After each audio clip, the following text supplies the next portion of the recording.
Hey everyone, I know I'm late to the party, but let's talk about Elite Pro controller that came out with the 1X and 1S, and how it stacks in comparison to my 4 or 5 year old original Expert Elite controller. Yeah, it's going to be just a quick video of me showing basically what I like, what I don't like, if I can find something I don't like. So here we are with both of the Elite controllers.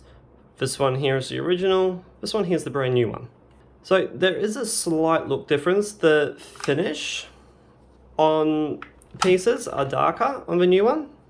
For the D-pad, I'm not all too fussed about, but I do like it on the bumpers and the triggers, and also I reckon that the finish is nice for the thumbsticks as well.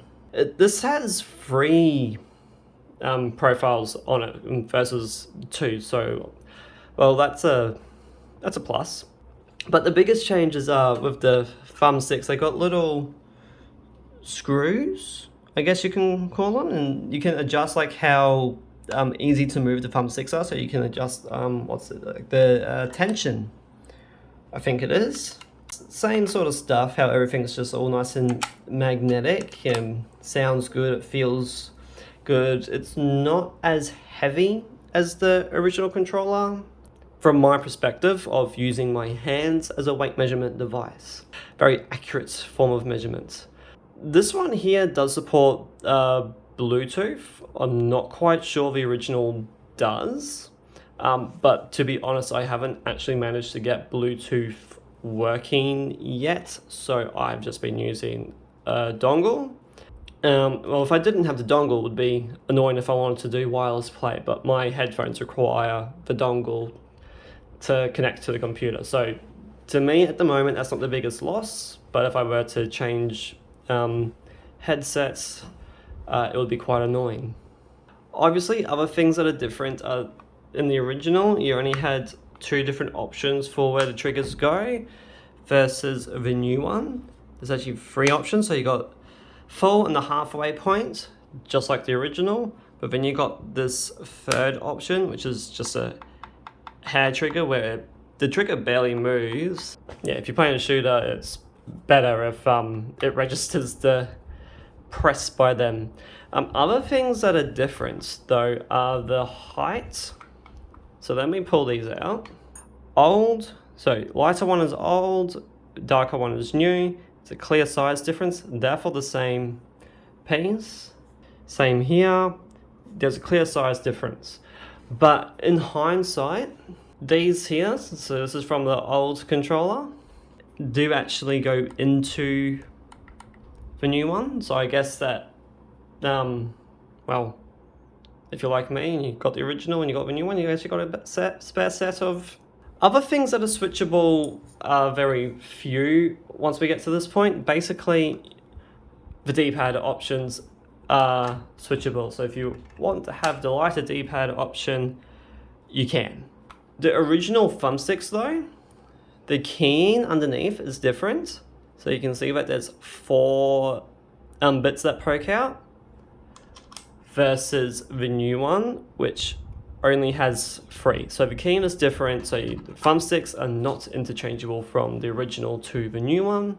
I guess the biggest thing that I like is the fact that it comes with its own little, I guess, the new controller comes with this little charging stand block thing that you can just put your controller on and it will charge. So you don't actually have to have it plugged in. See, look, there's a light, it registers.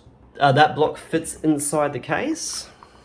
There's a little square here, and there's a little pull tab at the back so that you can actually charge the controller while it's inside the case, which I reckon is really cool.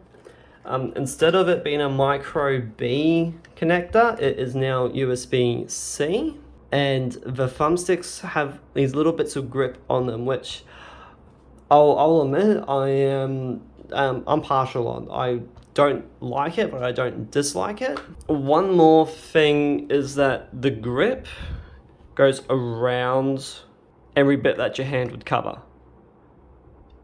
on the sides. So where your hand goes, the grip is there, unlike the old one where it's only on the back. And I think, I cannot confirm, and I'm hoping that I am correct on this, but I guess, I don't know, I'll find out in 4 or 5 years' time.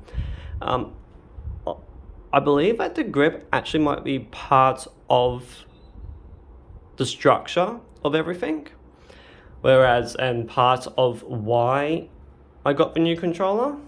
My old one is kind of falling to pieces, and you can see that the grip is just like put in. So I'm hoping that the new grip isn't the same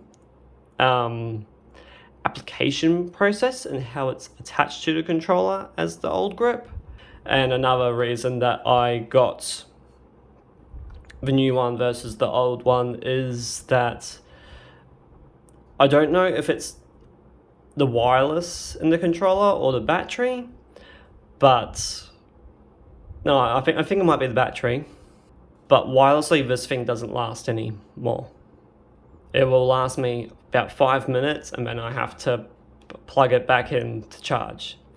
So between that and, well, it's literally falling to pieces, I went, you know what, let's get the new one. And I guess one more thing with the new one is that its battery is actually part of the controller. You can't easily replace the battery, which, well, I guess for someone like me isn't exactly the best thing. I like to be able to replace whatever I can, but hey, it is what it is. Great controller, would very much highly recommend for anyone that wants a long-lasting controller.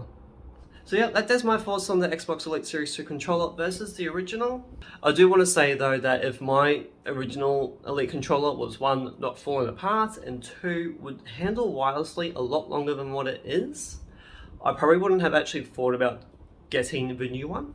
If you're in my boat of your original's falling apart and you want to upgrade, go for it. Especially if your controller's already 4 or 5 years old. Anyway, I want you to hit that subscribe button, that like button. Tell me down below if you have any opinions about the Elite controller, and hopefully you'll watch me in my next video. See ya.